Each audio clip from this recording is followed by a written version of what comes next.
Okay, it is 6:30. We're going to call this meeting of the Lawndale City Council to order. I'm going to ask the city clerk to give us the roll call, please. Mayor Pro Tem Osborne. Here. Councilmember Suarez. Here. Councilmember Kearney. Here. Councilmember Reed. Here. Mayor Pullen Miles. Here. All present. Thank you. I'm going to ask Councilmember Daniel Reed to lead us in the Pledge of Allegiance and Doris Hoffman to lead us in a word of inspiration. All right. Please place your right hand over your heart. Read along with me. I pledge allegiance to the flag of the United States of America and to the republic for which it stands, one nation, under God, indivisible, with liberty and justice for all. Please remain standing.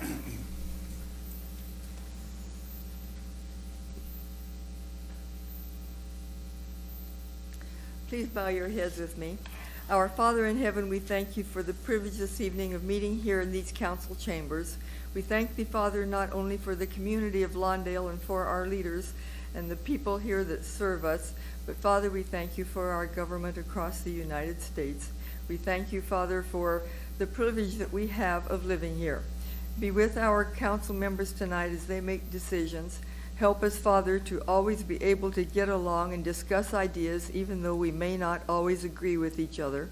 We thank thee, Father, for our military that protect us, and be with our police department and all of our firemen that also protect us.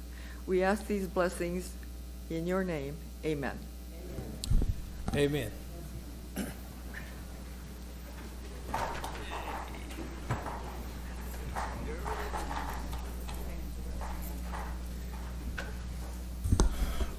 Okay, let's have our public safety report. Let's invite our Captain Allen to give the public safety report.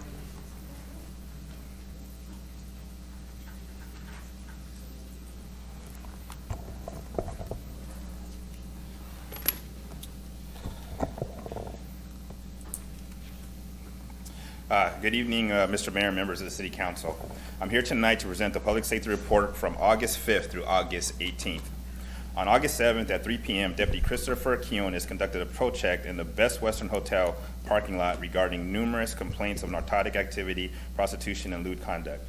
Deputy Quiones contacted an individual regarding a strong smell of marijuana emitting from his parked vehicle. As Deputy Quiones searched the vehicle for the source of marijuana, he recovered 2 small digital scales, Ziploc baggies, and a small glass jar containing what appeared to be methamphetamine, all indicative for sales of narcotics. In addition, he also recovered numerous working handguns and assault weapons with ammunition, including a large sum of money. A check of the firearms revealed most were stolen or no registration information was available. Due to the above, the suspect was placed under arrest, transported to South Los Angeles Station, and booked for transportation of assault weapons into California and possession of controlled substance for sales.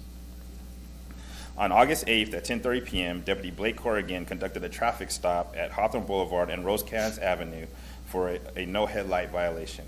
After contacting the driver, it was determined he was driving with an expired license and later placed under arrest. Deputy Corrigan then conducted an inventory sweep of the vehicle prior to storing it. He recovered a loaded handgun inside the driver's backpack. The driver was placed under arrest, transported and booked at South Los Angeles Station for carrying a loaded firearm and not registered to the owner and driving without a driver's license. On August 10th, about 10:30 p.m., deputies Daniel Tapal and Cesar Valente responded to the 4200 block of 147th Street regarding assault with a deadly weapon call. Apparently, when the suspect arrived at the location, the driveway was blocked. The suspect exited his vehicle and subsequently pointed a firearm at the victim while yelling obscenities. A short time later, the suspect left the location. Numerous witnesses observed the suspect pointing the handgun at the victim and then walking towards his residence. Deputies soon after contacted the suspect, who denied anything had occurred. Due to the above, the suspect was placed under arrest and transported and booked at South Los Angeles for assault and deadly weapon and unsafe storage of a firearm. This concludes my report, and I'd be happy to answer any questions. Okay, thank you for that report. Are there any questions of the captain's report? No questions. Thank the team. Thank you. Thank you, sir. Okay, now we are at oral communications. Item number D is when you have the opportunity to speak to this body, being the Lawndale City Council, on items that are not on the agenda. If you'd like to speak to the Lawndale City Council on items that are not on the agenda, We ask that you line up by the flag. When it becomes your turn, if you will come to the podium, if you would start with your name first. At about 3 minutes, the amber light will come on, and that'll give you, at about 2 minutes, the amber light will come on and giving you the signal to start wrapping things up. So let's have our first speaker. You don't have to wait for your name to be called. Just simply approach the podium when it becomes your turn. Let's start by the flag. Let's have our first speaker.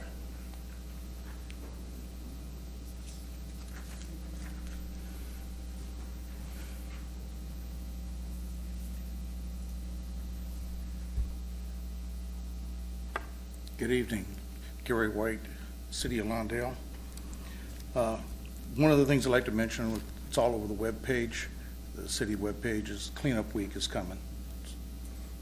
And need a lot of participation. I read all about that every day.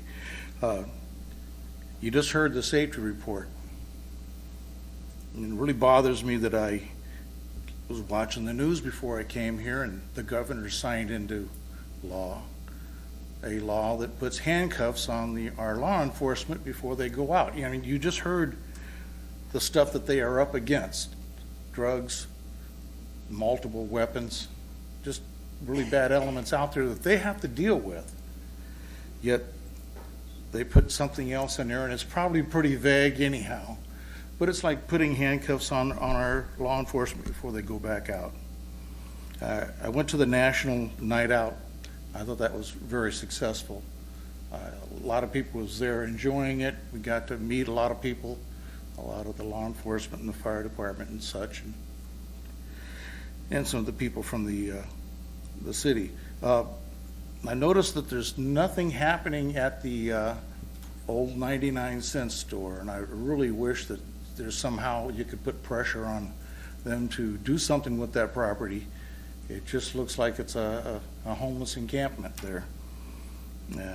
And I just can't wait till this construction with the water company is over with.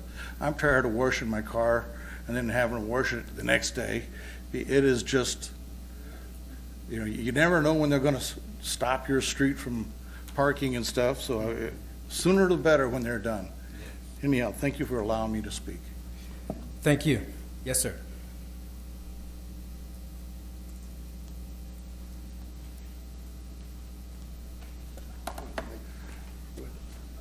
Michael Kim.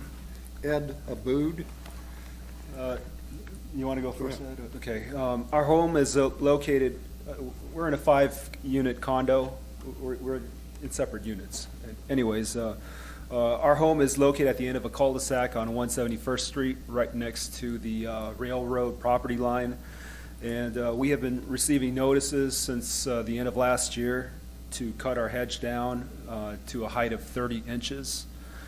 And my family and our association president, Ed, came to the city council meeting back on March 4th of this year and reported on our situation, basically how the hedge is not impacting road traffic or pedestrian traffic because we are at the end of the cul-de-sac, and it's not impinging on the height of the hedge is not bothering anybody, and we have not received any complaints. However, we do have a broken fence between the railroad property and our property, and that fence, let me report as of today, has not been repaired, and people are walking through that fence. It's not an easement of any kind. People are walking across that fence on a daily basis.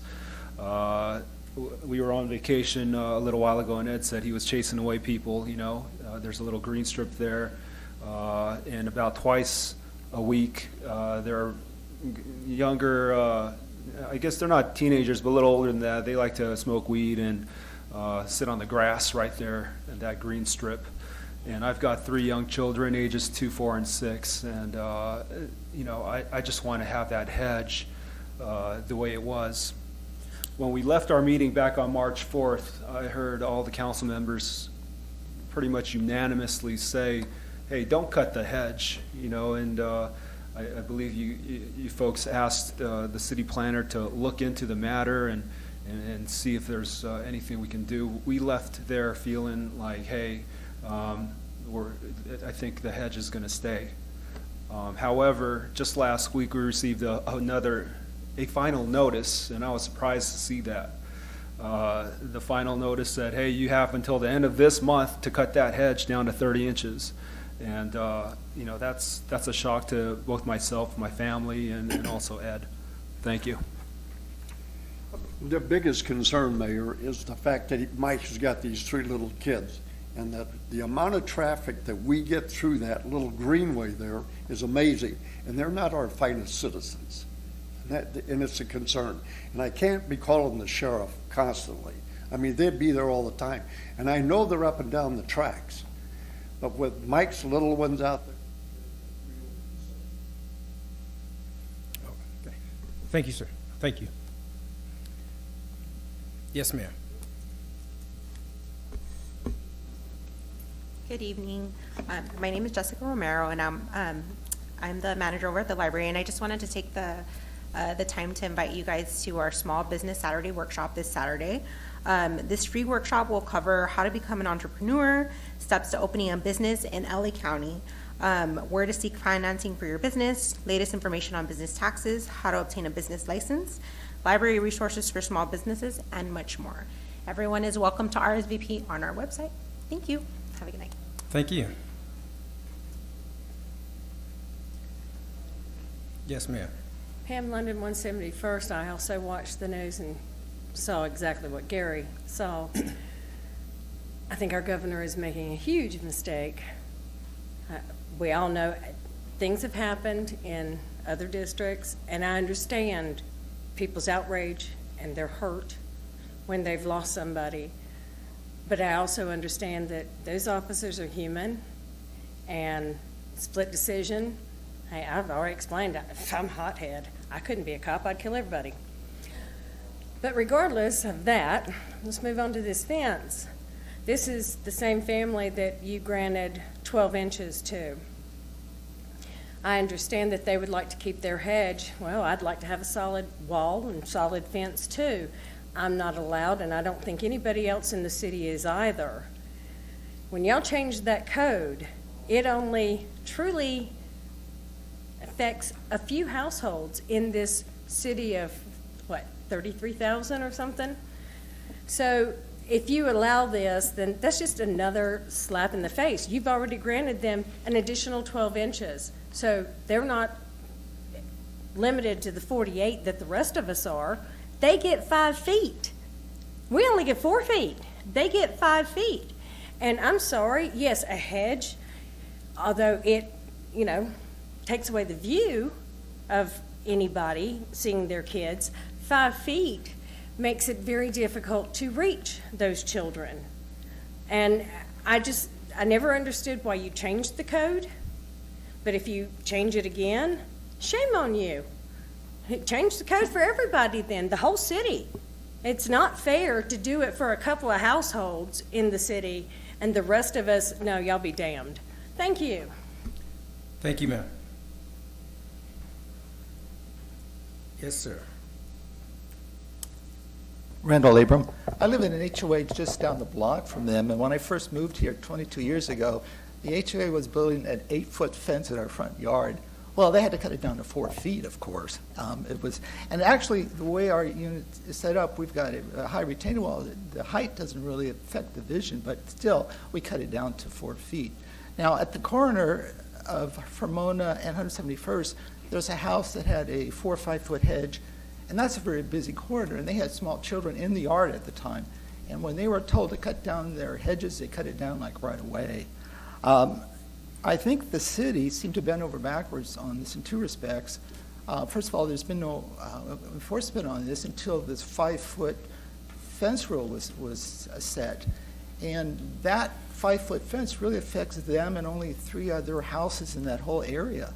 So I think the city in good faith made an effort to try to resolve this because a 5-foot fence provides pretty good security. And I think the city is showing a good faith effort to resolve this. Meanwhile, the hedge is still the same height. And I think again, the 5-foot fence would provide adequate security for the family. Thank you. Thank you, sir.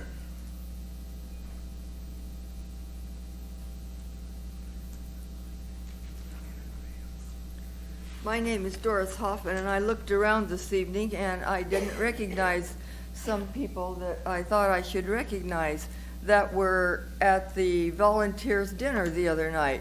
It was a fantastic dinner that we had as volunteers over at the Alondra Club. The food was great, it was good, it was outstanding compared to other years, and I wish to thank the council, and some of you were there, some of you weren't. But anyhow, it was good, fantastic, wonderful. Thank you, and I'm looking forward again for next year, if I live long enough and continue to volunteer. Next thing, I have taken the last 3 Saturdays. I did not complete it, but I took parts of it. The CERT classes, you're familiar with that? Citizen Emergency Response Team. I enjoyed the class, and it's made me aware of several things that we need to look for when we come into buildings, like where the exits are and how to get out in case of emergency, and check the batteries in your home if your fire comes up, or your CO2, and a lot of things that need to be taken care of. Anyhow, it was good, and I found it on my telephone. If I hadn't have found it on my and I didn't find it, it just showed up one day. And because it said it was being taught here in the city of Lawndale, I thought, I didn't know that. And looking around in the class, there were not very many citizens. Our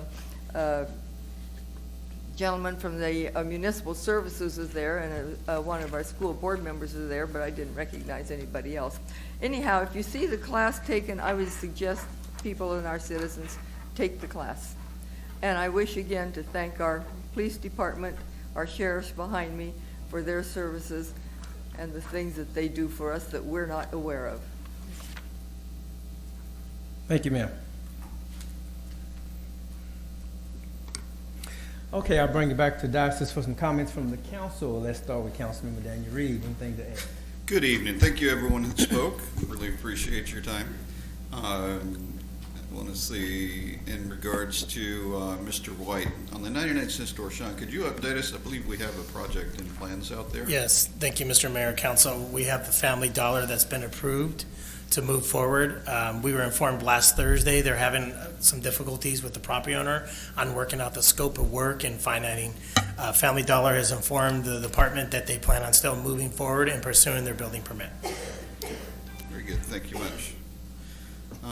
And let me see, in regards to the cul-de-sac and the hedge, I think you guys should have a conversation with Sean on that as well. I know we did have some changes in regards to the ordinance, but that hedge itself is still an issue. The fence behind it would be properly for a higher amount to take care of that security issue.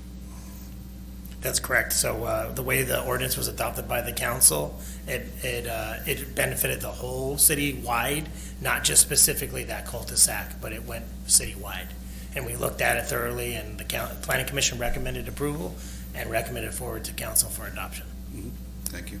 And I want to leave a few for my colleagues, but I want to say, Doris, yes, I took a search several years ago as well. It's a very good class to take. At the time I did it, all of our active commissioners attended it as well. So hopefully the next time around we'll be able to do that and stretch it out. It's a very good program. All right, I'll pass it on. Thank you. Councilman Pat Kearney. I just have a few comments. On the broken fence between the property, Steve, could you check Public Works and have them repair that? And Ms. Librarian, thank you for your updates wherever you went over there. And with that, CERT training, can we get that on the web page if it's not already on there next time it comes around to the city? And with that, I'll pass it on to my colleague to my right. Okay, Councilwoman Suarez. Well, thank you to everybody that came out tonight. We appreciate you showing up and voicing your concerns. I did have a follow-up regarding the fence for the broken fence. That is Metro's fence, as I believe it. And so we have reached out to them in the past, though, from what I understand. Months ago. So did we, because I think the last time we discussed this, we did discuss using our own funds possibly to repair it. We reached out, but we can do something to at least mend it in the short term. So Okay. We'll contact the Metro again. If we It need is their to. property. but Okay. We'll do what we can. Thank you. And with that, I'll pass it along. Thank you. Okay, Mayor Pro Tem Osborne. You guys covered most of what I was going to bring up. But I agree with Gary on this water project thing. It's just, yeah, it's just a nuisance. I'll be glad when it's done in the city. That and another project as well. But yeah, I thought we brought up that fence for repair way back. Still waiting. Yeah. Anyway, all right. Go ahead, Robert. Okay, thank you. Yes, you guys pretty much covered all. I want to also agree with Gary as well, because the project, it's ongoing, and I thought I had an update on when they're going to do the resurfacing of the streets, and a merchant asked me about it, and I gave him the update, and it seemed like that has passed, and he said there's days that they don't even work on the streets, but sometimes they put out the cones or what have you. Do we have an update when they're going to, you know how they have the, you can tell obviously Yes. there's been some work when they're going to I had an do all the email, it was patchwork? from our Public Works Inspector. I'm trying to find that right now, but I thought it was going to be the middle of September to have the work completed, but I'll look for it. Okay. Yeah. I assume that they're, because they're not only working in the city of Lawndale, but they're also working in Redondo Beach as well. Right. I assume it seems like it's the same project over there in Redondo Beach, so I'm hoping that they at least wrap up, our portion at some point, because we have that going on as well as the construction that's going on Inglewood Avenue, and with both of those, yeah, it's kind of a mess, but it's progress, because what we don't want to have happen is a situation that we saw in Willowbrook with their water systems. We've all have been made aware of the water systems in the Willowbrook area. We have the brown water and stuff like that. So on one hand, we are thankful that, that these water systems upgrades are taking place. My understanding, some of these pipes are almost 100 years of age. And so for them to upgrade their systems, we're grateful for that, but at the same time, we'll be grateful when it's all over and all the dust clears. With that, we've discussed pretty much the rest of all this other stuff, so I will skip that as well so we can advance our agenda. Okay, with that, I'm going to close public comment and bring it back to the diocese to continue our agenda. We are now at item F. This is the consent calendar, item 1 through 7. I believe there's no comments on the consent calendar, but what is the pleasure of the council concerning such? I'll move approval. Second. Okay, so it's been moved by Osborne that we approve the consent calendar, and currently second. Is there any discussion on the consent calendar? Seeing none, will the council please vote on the consent calendar?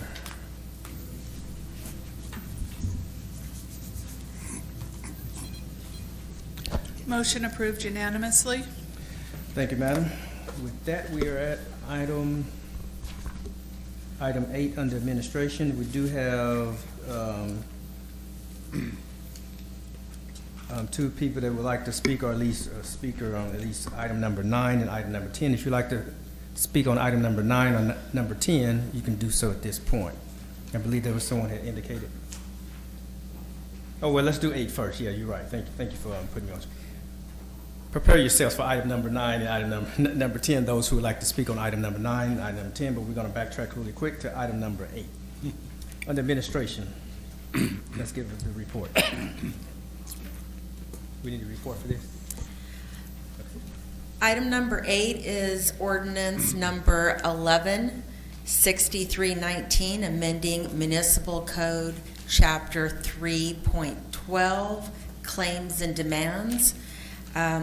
What this ordinance is doing is amending our current process, which basically includes tort claims.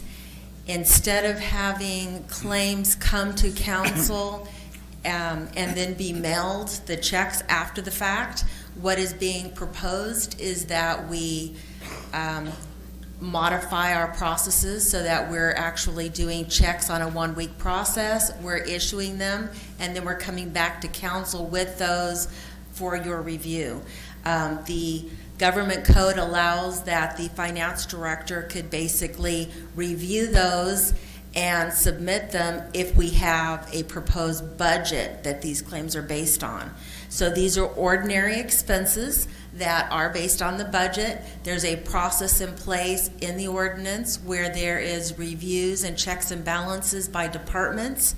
There then is a role by finance to review signatures, support documentation, and then issuing checks.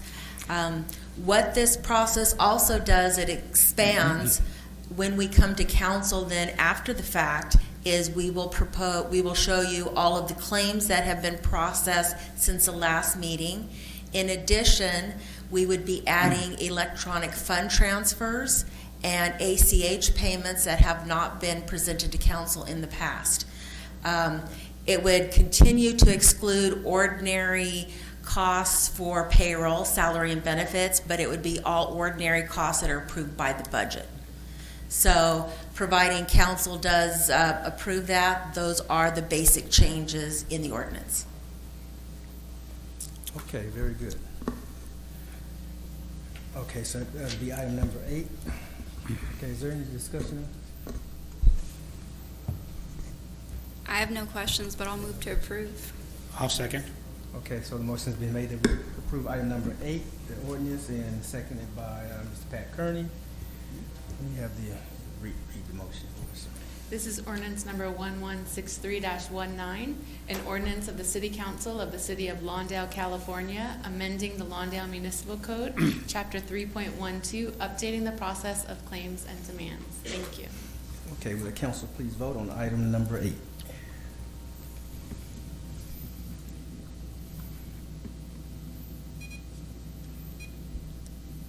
Motion approved unanimously. Okay, thank you, madam.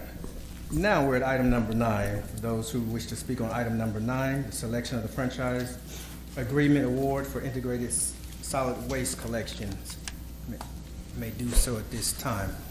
Actually, Mr. Mayor, we have our consultants from HF&H will be here to make a presentation to you about the process we went through and about the recommendations from the subcommittee. And upon conclusion of that staff report, you can certainly ask questions of our consultant, and then we can have public comments. Okay. Okay, let's have the presentation first then.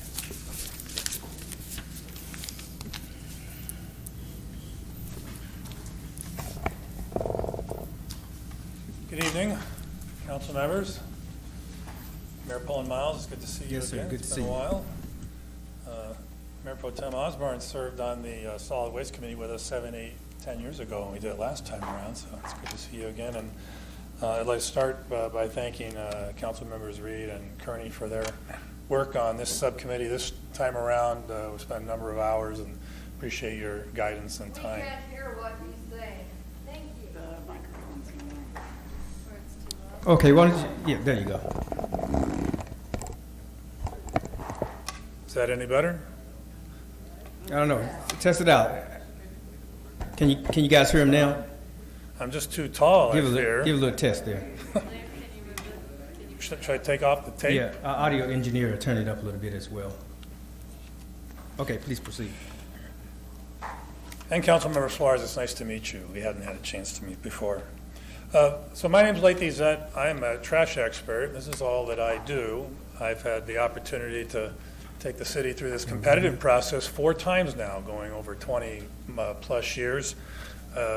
We've helped 300 cities in California with their solid waste programs, and I've had an opportunity to negotiate more than $1 billion in trash contracts. So thank you for your confidence and opportunity to work on this. And my 2 colleagues here, Debbie and Haley, have worked on this project as well.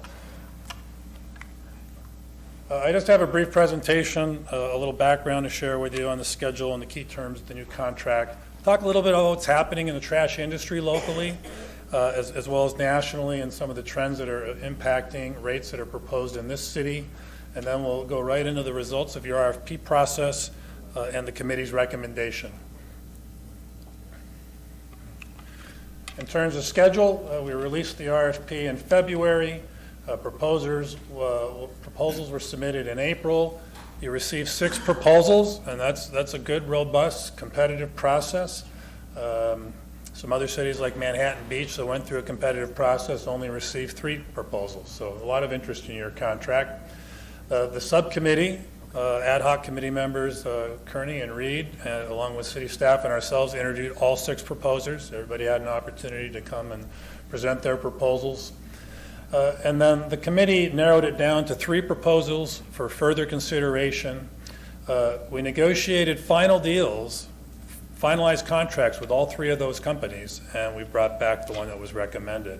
And that's really important because today I sometimes find when it comes time to award, there'll be claims from proposers about, well, you know, we could do this or we could do that. And that's the reason we took the time to negotiate and get signatures on 3 deals. So there's no uncertainty.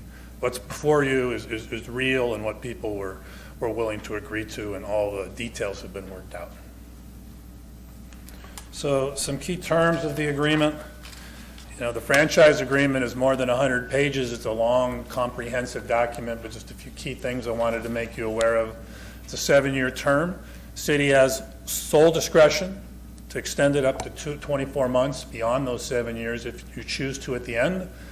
Whole series of new organics programs and recycling programs and outreach and education to comply with all of the state's new unfunded mandates for commercial recycling and commercial organics, and even residential food waste programs are going to be required by the state in the future. Weekly sweeps of looking for abandoned items to help keep the city clean. Some new programs, a compost giveaway, no additional charge, and a shredding event so you can bring your sensitive documents down, no additional charge. Those are not things that you have now. Those are new enhancements you have under the new agreement. And to meet the state's mandate for residential organics, houses will have to start recycling their food by adding it to their green material come 2022, and that's all been factored into this contract, so you're well prepared for all the new state regulations. So I want to talk about pricing pressures, because in my 30 years in this business, this time that we've seen here in the last couple of years with what's happening nationally and internationally, as well as the state's regulations, are creating kind of a perfect storm for rates. Some of you may be familiar with something they call the green fence or the China sword or the blue skies policy, depending on who you ask. They have different names for it. But most of our paper and plastic historically has been sent to China for recycling in the United States. And that's because the shipping containers would come over with all sorts of products from China, and those ships were empty. So they would fill them up at very, very low cost with material to take back and have it sorted and recycled there. And it worked well for a long, long time. But now China's decided they don't want to do that anymore. There was a lot of polluting that was going on over there and a lot of abuse of the system. And so they have not only strengthened the requirements, but they have dismantled the processing infrastructure for many of the polluters over there. So it's not like they can just change their mind. The processing capacity is gone in many cases. I had one paper manufacturer that has a big plant over there, and he said, while they have negative names for the United States, like the green fence or the national sword, he said over here, where it's called blue skies, he said it's considered a huge success, and it's working. And he said if the wind's blowing just the right way, on some days you can even see a little blue sky, which you couldn't always do over there. So, but that's having big impacts on prices you're going to see today. Mixed paper is down more than 90% in some instances, the price you can get for that material. Plastic is also way down, and now this stuff's going to all sorts of other countries. Labor costs are increasing. The unions are strong. The minimum wage, after a period of being stagnant for many, many years, is now increasing very quickly, and that affects the processing costs. A lot of minimum wage workers work in some cases on the sorting lines. Organics regulations from the state have impacted costs significantly as well. So these are what's happened in some other jurisdictions. Before I show you what's happening here, Manhattan Beach went through the competitive process recently, awarded a new contract to their incumbent hauler, it was Waste Management, a 47% increase to the current cost, and that was a low bid. They had other bids that more than doubled the cost. City of Redondo Beach just awarded a contract with the rates being phased in starting, I believe, this past July 1. More than 60% over 5 years compounded on an average basis, and that's on top of whatever the CPI is, too. And then Beverly Hills, they've not awarded yet, but they've had their Public Works Commission review, and it's been recommended for consideration by their council, a one-time 61% increase by their waste hauler. And so that's what's happening in the industry. It's the reality of today's markets. And your ratepayers have benefited from below market rates and a very, very favorable contract from the good work that Councilman Osborne and others here on the council did at that time. So we got 6 proposals. These are the 6 companies. The 2 of them, the first one and the last one, are big multinational, multi-billion-dollar companies, and then the 4 in the middle are regional companies that are very active here in Los Angeles and some other areas, and those are all privately held companies. So from the initial proposals, and the way this chart works, the ones that are in yellow are the ones that the committee recommended for further discussions and negotiations. The ones that are in gray are the ones that did not make the first cut. So next to the proposer, we show the Lawndale contract in terms of its value, the annual rate revenues under that contract as a percentage of the company's total business. And we look at that as a measure of, does the company have the resources to handle this contract? And, in the case of Republic and Waste Management, this contract is, less than a fraction of 1% of their business. For the other companies, it ranges from 6 to 13%. Any of these companies have enough resources to handle the size of this contract. There was a good diversion guarantee. Diversion meaning diversion from landfilling or recycling. And it ranged from 28% to 51%. Your current is 40% for comparison.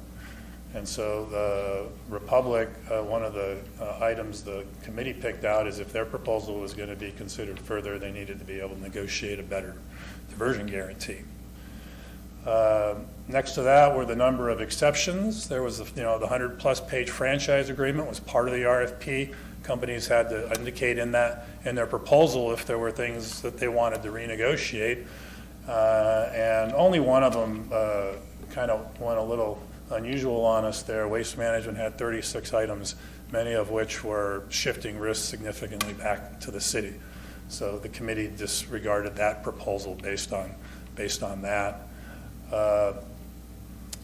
Next to that is a workman's comp rating. They called that the MOD rating. It's often held as a measure or a proxy for safety, and 100% is the average in an industry. So if you have less than 100%, that means you have a better claims experience than the average. So you want them to be low numbers, and if they're high, then that means you have a worse history of claims.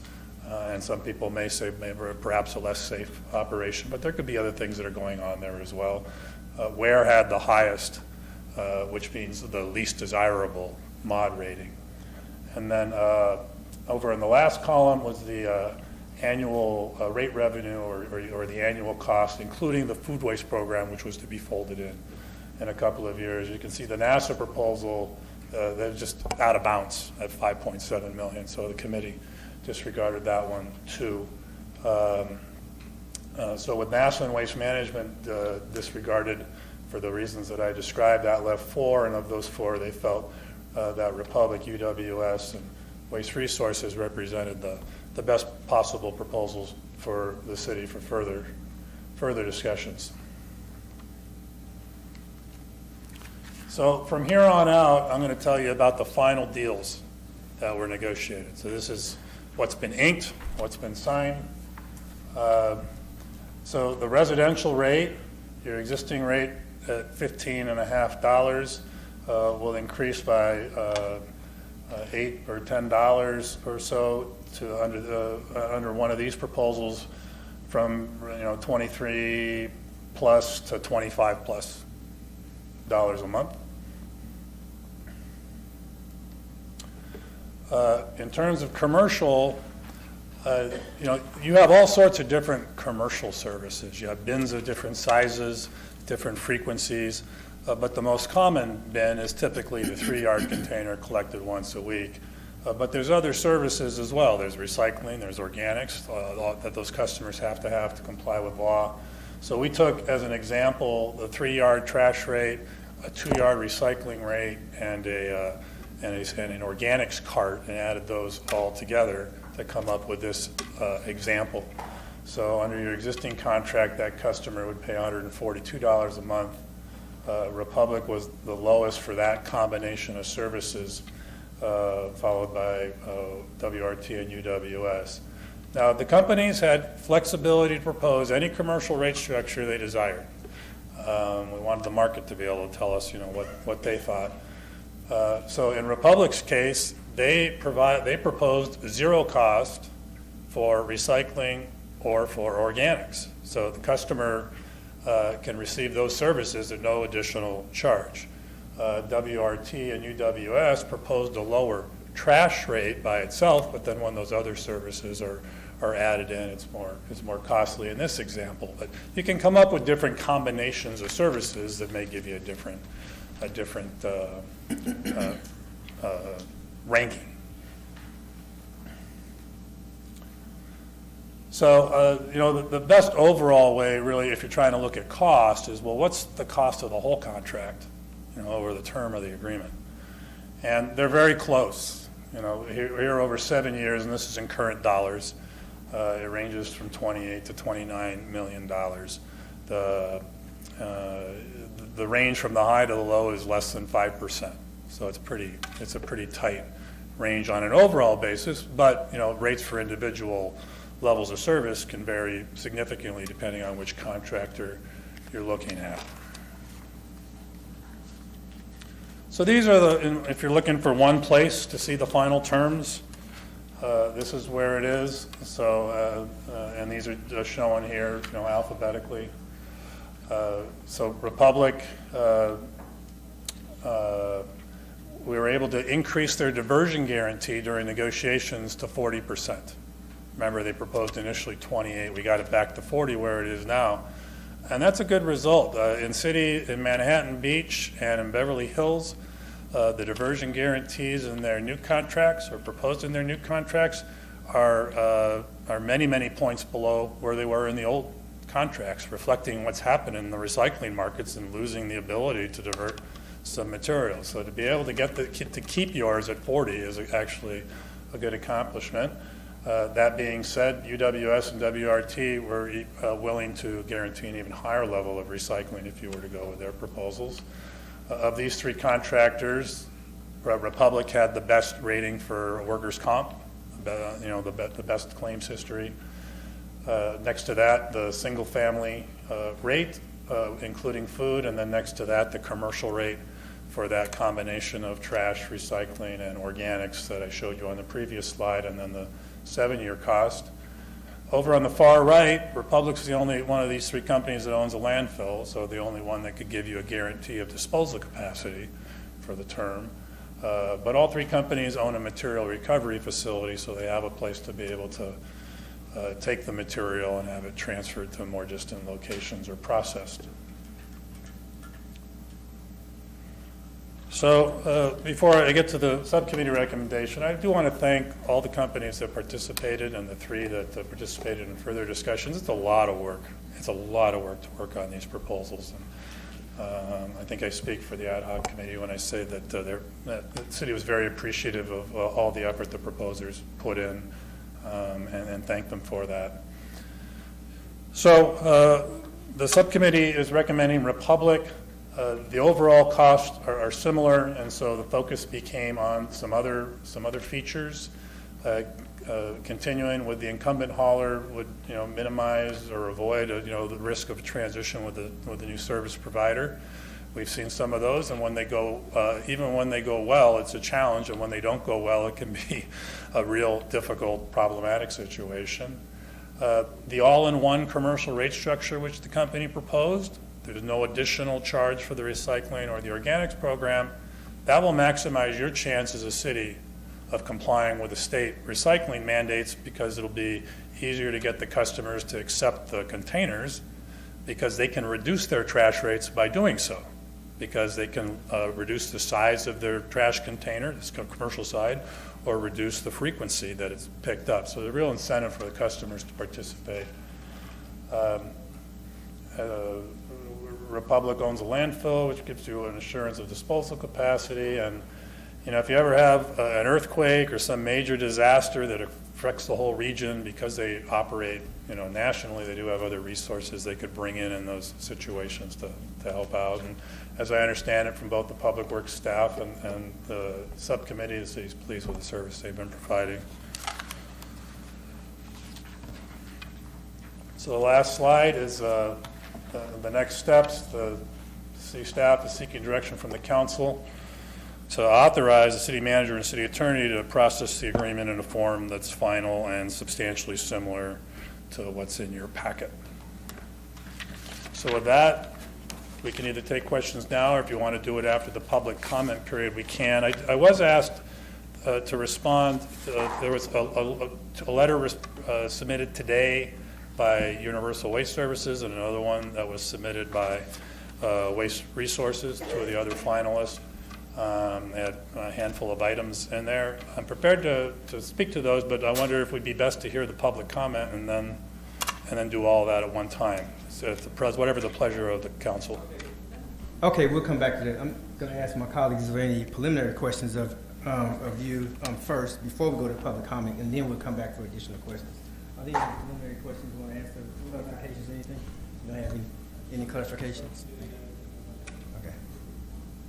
You want to add anything? Any clarifications? Anything? Okay. No. With that, let's take public comments first. Are those any who would like to speak? If there's any who would like to speak on this item, we can do so at this time.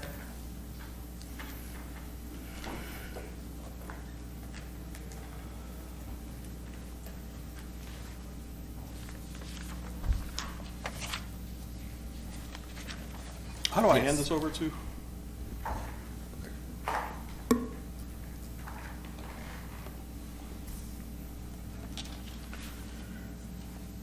Good evening, Honorable Mayor and City Council members. My name is Tommy Gendel, and I'm the Chief Operating Officer and Executive Vice President of Waste Resource Technologies. After a careful review of what is presented to you in the staff report for this item, in comparing WRIT to Republic, I would like to point out some very important inconsistencies that are pricing, the all-in-one commercial rates, equipment, transition, landfill, and diversion. As far as pricing, if all of you received what's coming around right now, you'll see Table 2 in the staff report. And in Table 2, for the first year, like I said, we have some miscalculations can be found in the first-year rate revenue as well as the 7-year rate revenue. In Table 2, Republic shows $4.2 million in rates, while WRT shows $3.9 million. That's about $300,000 savings WRT has given the city for that first year. And it magnifies when you go to the 7-year. The 7-year difference turns out to little over $2.2 million. That's $2.2 million savings over 7 years that Waste Resources was providing. The assertion that Republic's rates are less than 5% higher is a false assumption because we're showing it's 8%. The next is, the falsehood of the all-in-one commercial rates. We feel it's a direct violation of Proposition 218. Republic's all-in-one rate is nearly 100% more than the current rates. It must be noted that this scheme is in direct violation of Prop 218, as one portion of the customer base cannot subsidize another. Approximately 35% of the commercial customers would need separate organics collection. This means that 65% of the customers will see their rates double to pay for that 35% section of customers receiving free organics collection, which is a subsidy. Therefore, this price strategy is in direct contravention of state law. As equipment, we've said it all along, the way this RFP was set up, only one person could have given you that, or two people could have given you that excess old equipment, and that was Republic and Waste Management. Nobody really keeps 40,000 carts, waiting around in a yard to keep for a city who's looking for used equipment.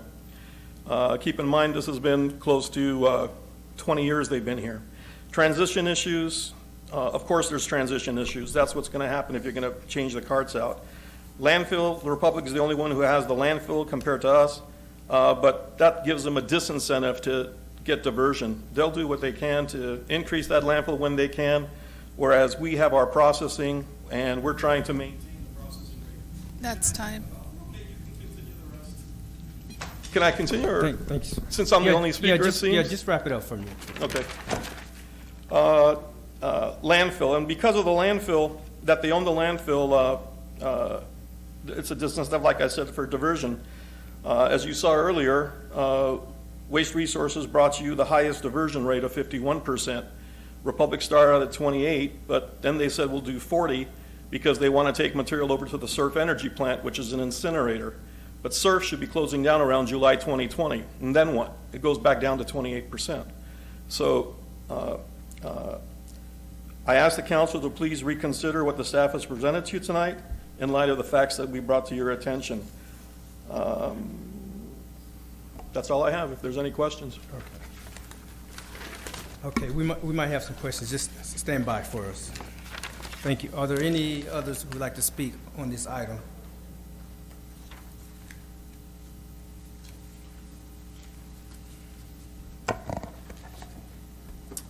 Honorable Mayor and members of the City Council, my name is David Ferring. I'm the Chief Executive Officer for the California Waste and Recycling Association, and have over 30 years in the private solid waste business, ran a large company prior to accepting this job. We're a local trade association here in LA County and the surrounding areas.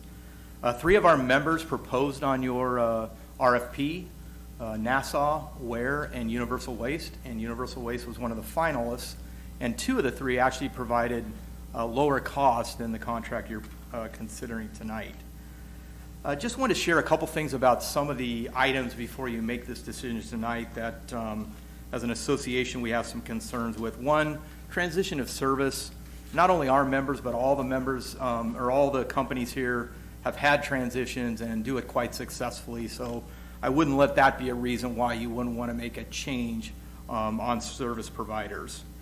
One of the other items is the RFP talked about subsidies and was pretty specific about the senior citizen subsidy and not using another rate to help pay for that.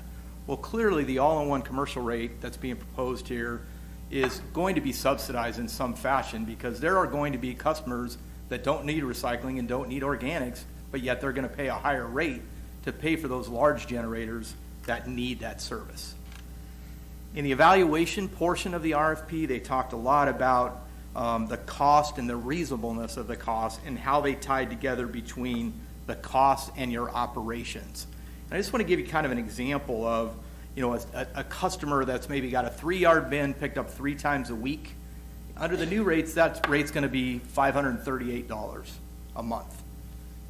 That same customer, if they have organics and recycling, could go to a 3-yard bin once a week for trash, 1 for recycling, and 1 for organics, and the rate would drop to $206. Now that may sound great, except that now they're going to have 3 different streams coming from that business. Organics are more expensive to process, as are recyclables. So again, we believe that this is probably not a sustainable solution long-term if multiple people are going to move more into organics and subscribe to recycling services. Why is that important to the city? There's a lot of new laws out there, AB 1826, SB 1383. Those are all laws that the state has passed that put the onus on the city and mandate them to meet these diversion goals. So you're going to have to implement more recycling programs and, in fact, to basically meet those mandates. So if by implementing more recycling programs, rates are going to go down, the concern would be, is the contractor going to have enough revenue in their program to pay for those new services? So as I close, you're proposing tonight to award a contract. Yeah, just go ahead and wrap it up for me. Award a contract tonight that has a 65% increase to your residents. It's the largest I've ever seen in my history, $10 a month, 90% to your businesses. And when you look at it today, you're basically on January 1st, no new equipment, no new carts, no new bins, and all the other proposers propose new equipment. All of our members propose new equipment. That's about a $3 to $4 million investment in your city, And from a rate standpoint, that really should be considered. So I guess tonight we'd ask you to maybe go back, reconsider those other companies and what they're really offering and the value of those, and maybe take another look at that. Thank you for your time. I appreciate it. Thank you. Yes, sir. Good evening. My name is Matt Blackburn, and I'm the Vice President of Universal Waste. We were one of the other finalists chosen by the subcommittee. I want to start by thanking you for the opportunity to be part of the process. We enjoyed being a part and meeting everybody and working with you. Our team, too, has reviewed the staff report, and we believe, with all due respect, that the recommendation here tonight is not in the best interest of the residents, the businesses, and the city of Lawndale. We believe the commercial pricing structure is completely unsustainable. Similar to what you heard before, as services, as recycling and organics increase, which we heard about the China sword and the organics cost, processing costs, and why the rates are going up, as you're rolling out these new programs to your business and the trash revenue falls, there's nowhere else to pick up revenue for this contract. Again, unlimited free anything always sounds good, you know, but sometimes you don't know the consequences of that unlimited free everything. We just feel like the subsidies are too much and it's not going to be sustainable. In addition, your residents are looking at potentially the largest increase that I personally have ever seen, over 60% in the first year, a $10 per month per house increase. Under our proposal, we offered an alternative that was not presented to you today. We offered, in our initial rates, we were asked to come back and see if we could reduce rates any further. So we offered I believe it was a 60-cent rate reduction, if I'm not mistaken. But we also offered in that rate reduction that we would front load it in the first 3 years of the contract. So as your residents go from $15.51, they would go in January, they would go to $19.95 and then $22.50. It would take 4 years under our proposal for your residents to meet what they're going to be paying January 1st of 2020. So, and that wasn't considered, and it was noted that it resulted in additional revenue over the 7-year term. I believe that may have been some rounding issues, definitely wasn't our intent, and it looks like it's about 9 cents a month per customer over the whole 7-year term. But in reality, it allows the customers that are going to be the most affected, which are your current residents that are used to paying $15.51, through 4 years to work that rate increase up over time. So we're giving you all that money up front so that they can work through that program. And still, at the end of the 7 years, we're still the lowest rate to your residents. Let's see. And then in summary, just, you know, we believe our residential rate's overall the lowest. We believe that we do have lower commercial rates, and we also offered a sustainable long-term program that will work for your city, not something that the revenue is going to continue to fall as we continue to grow our recycling and organics programs to meet your state goals. We offered a higher diversion at 50%.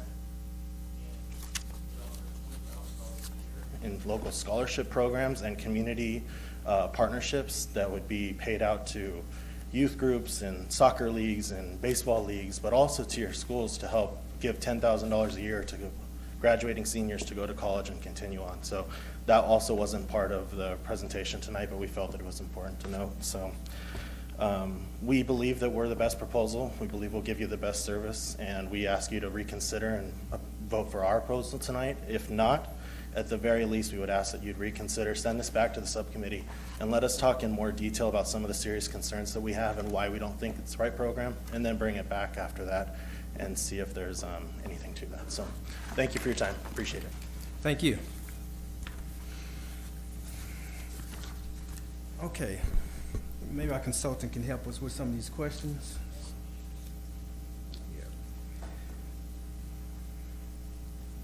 I just have a few questions. Let's see if anyone else want to start with a couple of questions. You got anything you want to add, Rick, or you want to? Okay. You got anything you want to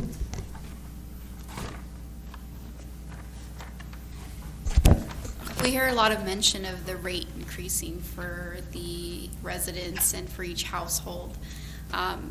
So my question is over the years, has with all the new bills that are being passed, that's what's causing these rate increases, or what the company needs to charge? Or is it also a little bit of not having the rate, having such a steady rate that now it's come to a point where it needs to be increased? Right. Yeah, that's a great question, Councilmember. It's a double whammy. It's both of those things. You clearly have below market rates now, and Republic, has not come back and tried to hit the city over the head with a hammer to ask, for big rate increases. They've been limited to the rate adjustment mechanism in the contract, and that, which was negotiated many, many years ago, froze the landfill disposal component for the term of the agreement. So, roughly a third of the rate has not increased even 1% since the start of this contract 9 or 10 years ago. So your current rates as a result are below market, and then on top of that, we have all the regulations that you've talked about, and those two things together result in a rate increase. And follow up, so with your knowledge, would Yes. you say that rate is justifiable, that increase? I do. I think it's reasonable. It's, the midpoint for the South Bay cities is in the low to mid 20s. So you'd be consistent with rates there. There's a wide range. They go from $16 to $40, but most of them are in the 20s. Yeah. And all of these things that are coming due, that have these phased implementation dates under SB 1383, for example, that has the residential food waste program that has to start in 2022, and there's a goal also for edible food recovery, which is another piece of the bill. And so there's provisions in this agreement for the hauler to coordinate with rescue agencies and stuff like that. So this is setting you up to deal with all of the things that are coming forward. And after the initial one-time increase, it's then limited to the rate adjuster that's in the contract. It should be a few percent a year type thing for the rest of the term. Thank you. Okay, thank you. Okay. Laith, the first gentleman that spoke, he handed us this page, a two-sided page with some statements on it. Top of the back page, it's the claim here that the proposal is a direct violation of Prop 218. Do you have any comments regarding that?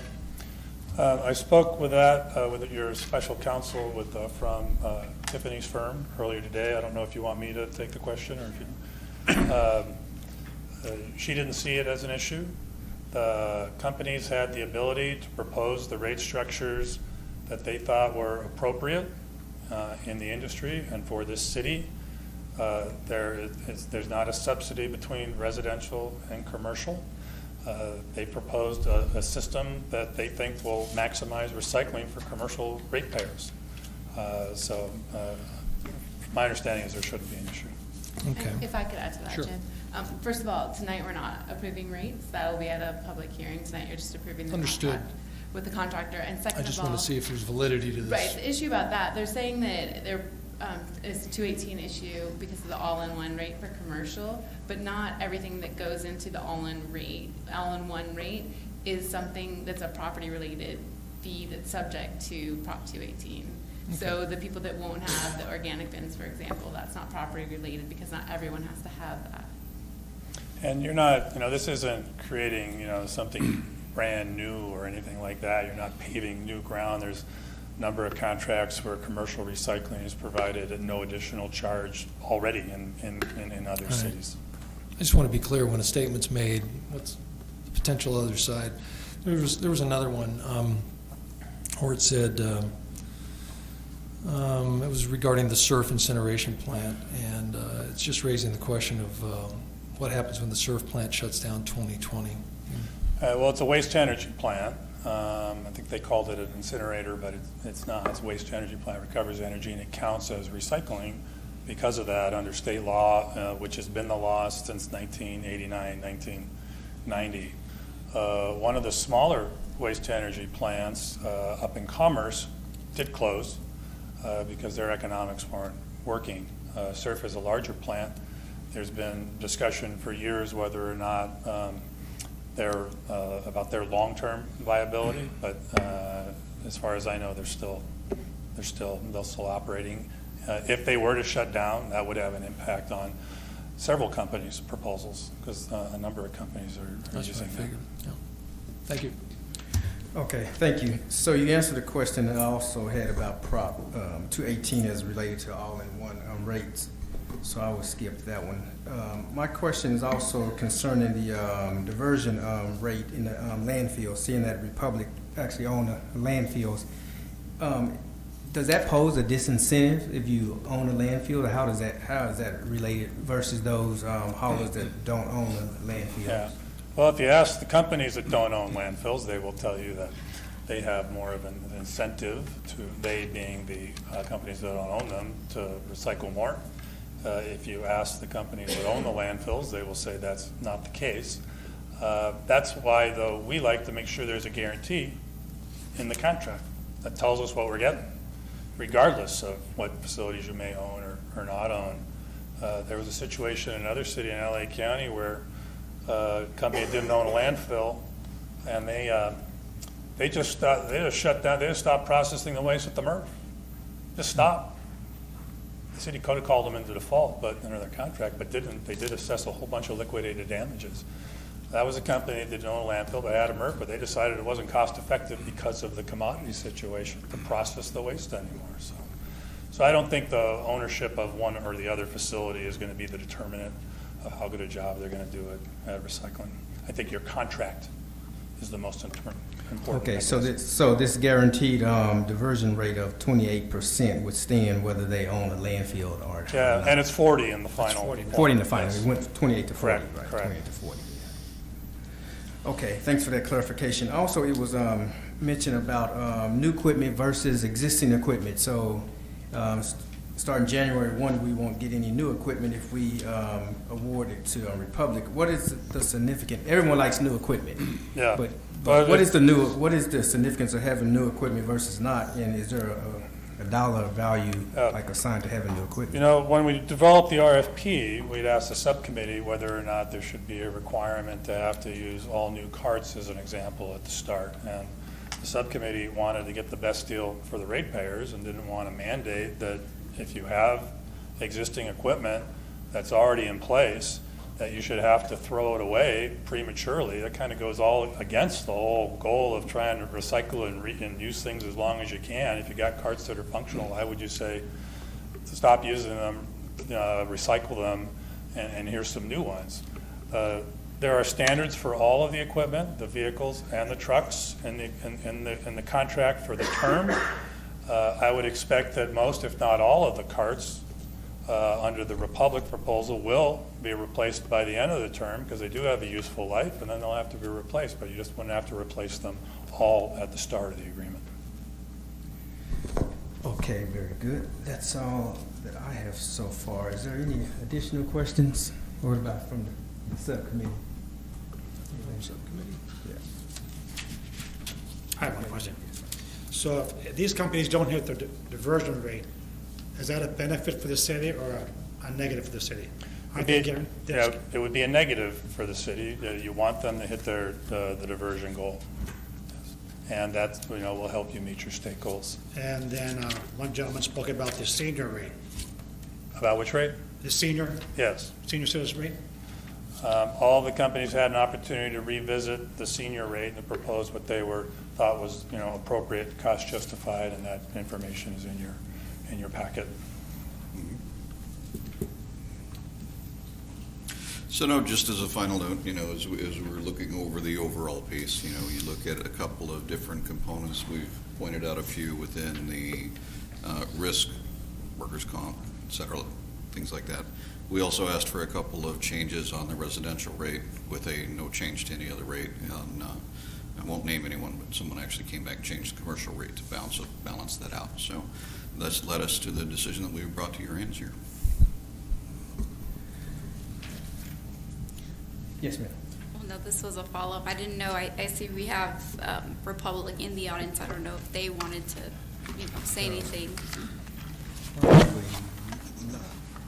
We don't have any comments, but we'd be more than happy to answer any questions that you may have. Unless you have any specific questions, Yeah. of them, I don't. Well, Okay. while you're there, I was going to ask the consultant, but Sure. you can answer this really quickly.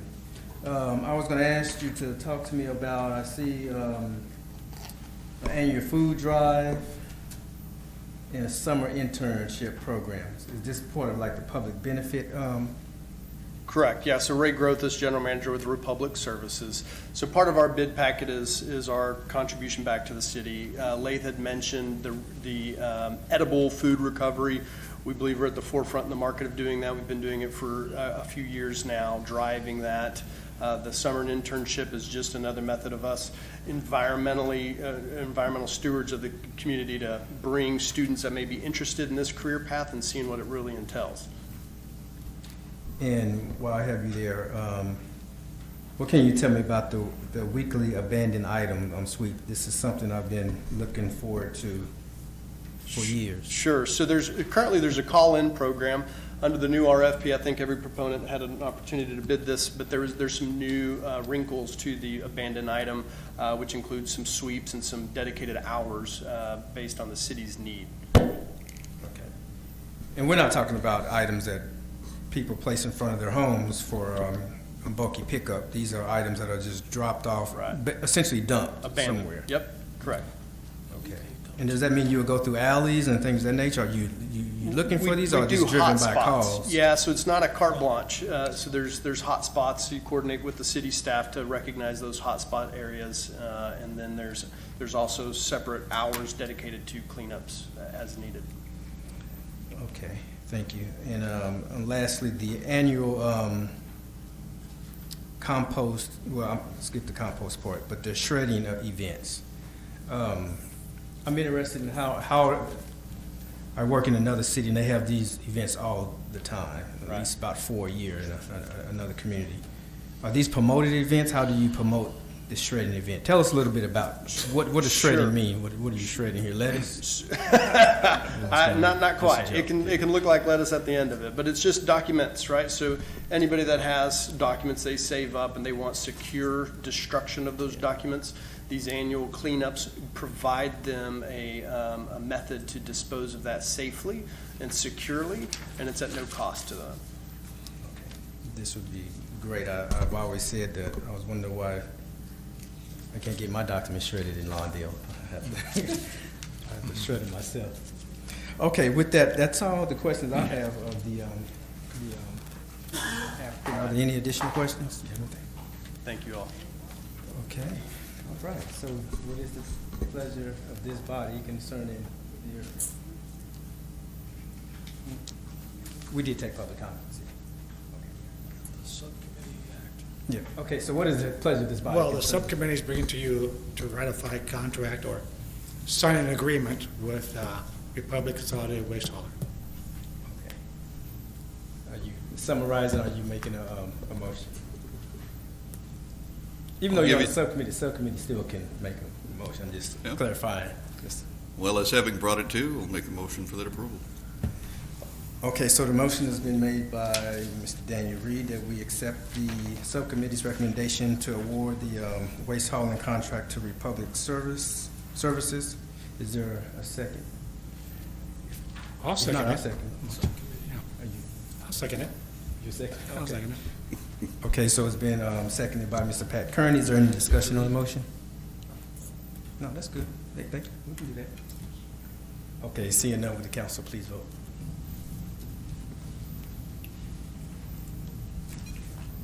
Motion approved unanimously. I want to thank everyone who participated tonight. Thank you for your participation.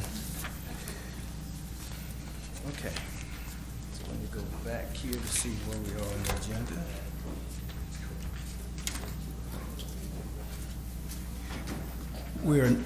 We're now at item number 10.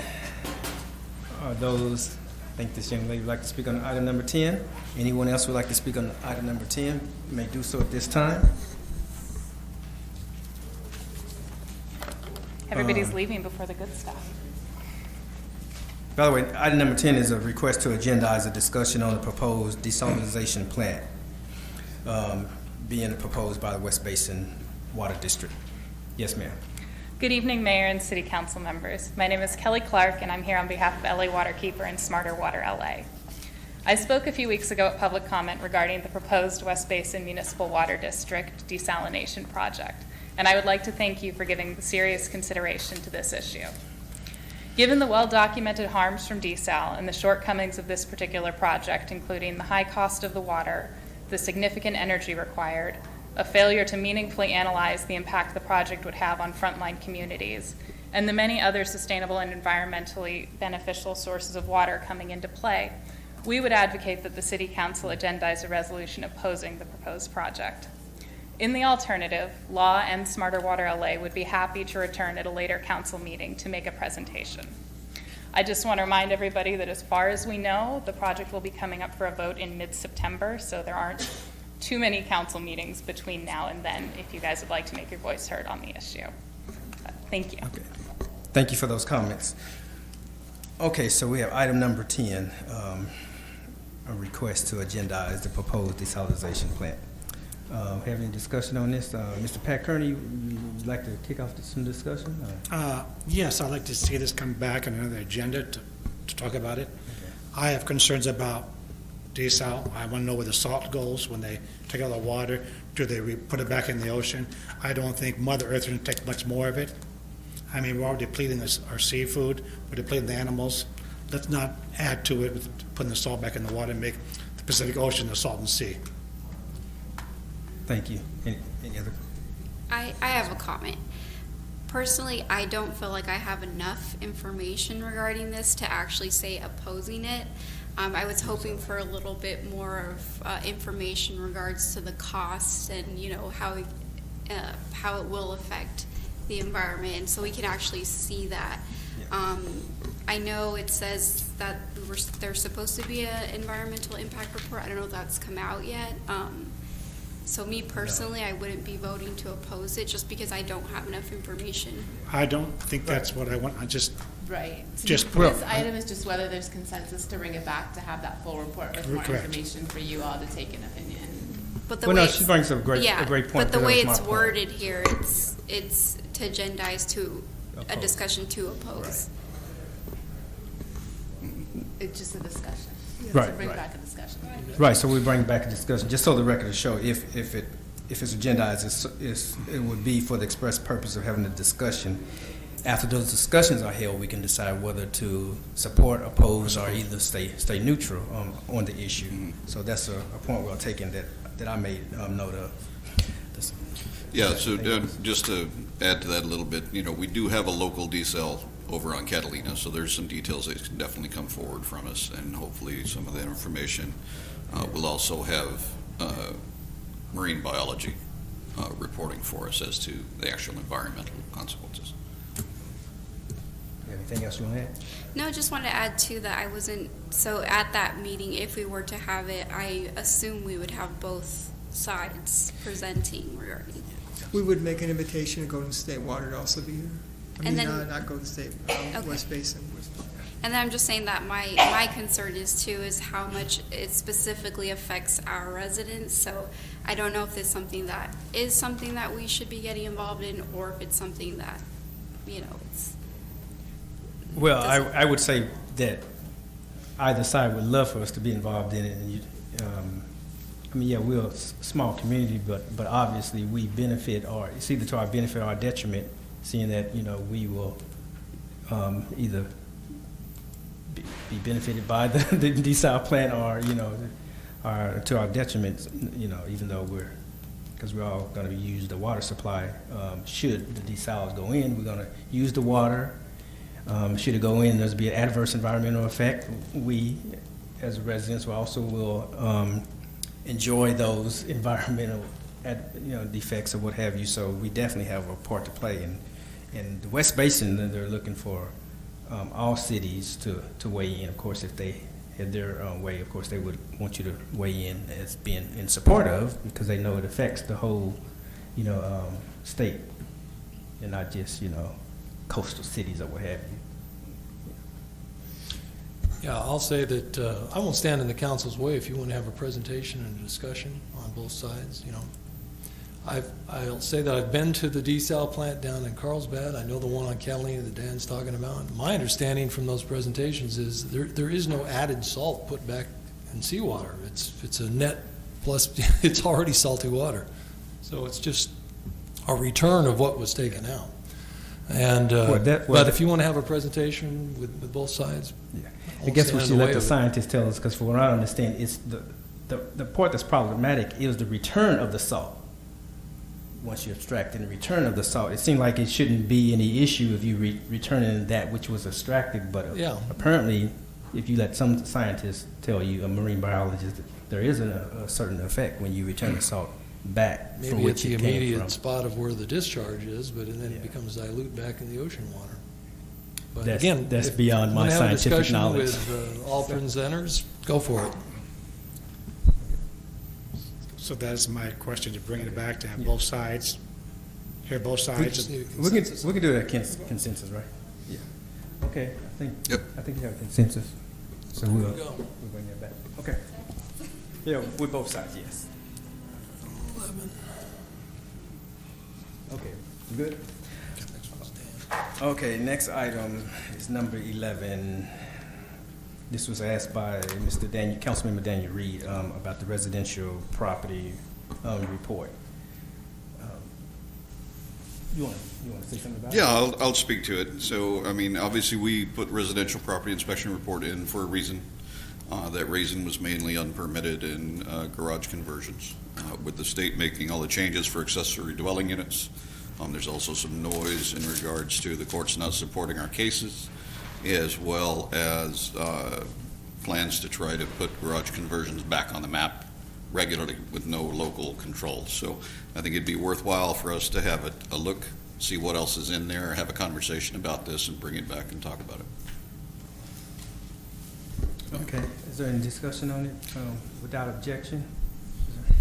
Okay, we'll do that with consent as well. Bring that back at a future agenda. Okay, item number 12, items from the mayor, council members, any reports or meetings you'd like to share with the council. Let's start once again with Councilmember Daniel Reed. Mr. Reed. All right, you get to start with me. Okay, so I think the only meeting that I had was the National Night Out. In regards to that, that was really nice to have locally. A lot of people commented on it. They didn't know that these things had taken place at other places. So it was cool to see some of the children looking at the machines and going, wow, I never knew it could do that. And look at that. So it was well attended. Look forward to the next one. And Labor Day is coming up. Have a happy Labor Day. Be safe. Do some travel. Just come back in one piece. Labor Day is coming up. Yes, sir. Mr. Pat Kearney. And I was out of town, so I didn't attend any of those events, but I did attend with city manager, the lobby trust and oversight committee, and no action reporting. Okay, thank you. Councilwoman Suarez. I had 2 events. I wanted to thank our staff. Michael, you did a great job with the National Night Out. We even had some of the setup was really nice. The kids interacted. It was a great system. I'm looking forward to it next year. I also attended the Volunteers Dinner, so just a big shout out to all our volunteers, giving countless hours, and it helps out the city a lot, and it really means a lot how much all of you care about it. And with that, I'll pass it along. Okay, James Osborne. Nothing to report. Okay, nothing to report. Okay, so I did attend the CERT program graduation and their last class this past Saturday. I want to thank all the volunteers for being part of that program. That's very important program, and the hope is that it will continue to grow.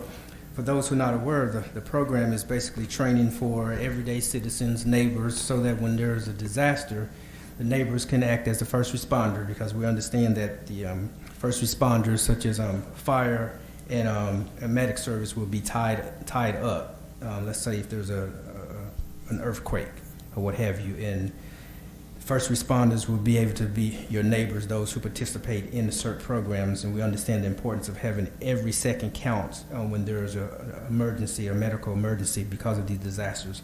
And so for these volunteers to take their time out to be part of this program is really, really important benefit to our community. And I want to thank the LA County Fire Department for putting on this training, and for all those who participate in the training as well. I also attended Congresswoman Maxine Waters held a hearing in Los Angeles on the homeless list issues. This was their first hearing that was field hearing, I should say, from the Financial Services Committee, which she happens to be the chair of. And one of the issues they're going to be tackling is homelessness, because we understand that financial services is directly linked to homelessness. People are not, able to stay in their homes, are not even able to get a mortgage in which they can actually afford. It's contributing to the homelessness population. And so the hearing was conducted, I believe it was last week. This is their first, I think this was their first hearing in, I forget how many years, easily 20 or 30 years, field hearings. And so for the Congresswoman to have a field hearing, which meant some of the other Congress members throughout the nation attended the hearing as well. That was a very important hearing, so that they understand the issues that we face in the state of California, the homeless issues, and we're hoping that some good legislation will come out of that hearing. I also attended the volunteer dinner. I too want to thank all the volunteers for all their hard work and commitment for making Lawndale once again the heart of the South Bay. It was just a little dinner just to show our appreciation of all of our volunteers, whether you coach basketball or soccer, or perhaps you're one of our commissioners. We really appreciate all the time that you have put into this community to make it really the heart of the South Bay. And so I want to thank also the staff for putting on the event as well, and it was a very nice event. I also attended the Lawndale National Night Out. This was our first time having the National Night Out event, and I'm not sure how long it's been, but it's been a while. It's been a long, long time that we had a National Night Out event. As you know, other communities, a lot of other communities, I should say, on the same night have an event as well. And I had the opportunity to visit that night, I think, 3 National Night Outs. And I have to tell you, our staff did it, Mike and his staff did is it Mike or Michael? Michael did a great job putting that together. And I want to thank the staff for putting that event together, and I'm sure it'll grow as well. And I think that's all I have to cover. Yes, that's all I have to cover. Okay, we're almost there. We have item number 13, and we're going to cancel actually item number 14, which was a closed session. But we will have one closed session to confer with them our labor negotiations. Let's negotiate it rather. Yeah, let's have The City Council will meet in closed session on one item to confer with its labor negotiator as agendized as item I-13. Thank you. Okay, we'll stand in recess to closed session.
Okay, we have returned from closed session. I'm going to ask the city attorney to give the report of the closed session.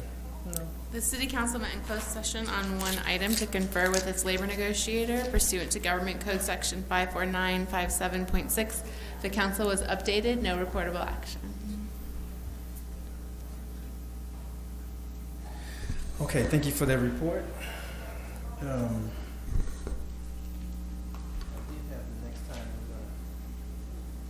Oh yeah, September 3rd, because we're gonna move it. Okay, the next the next scheduled meeting of the Lawndale City Council will be on September the 3rd, right after Labor Day at 6:30. That's a Tuesday. And these here chambers is now 8:12, and this meeting is adjourned.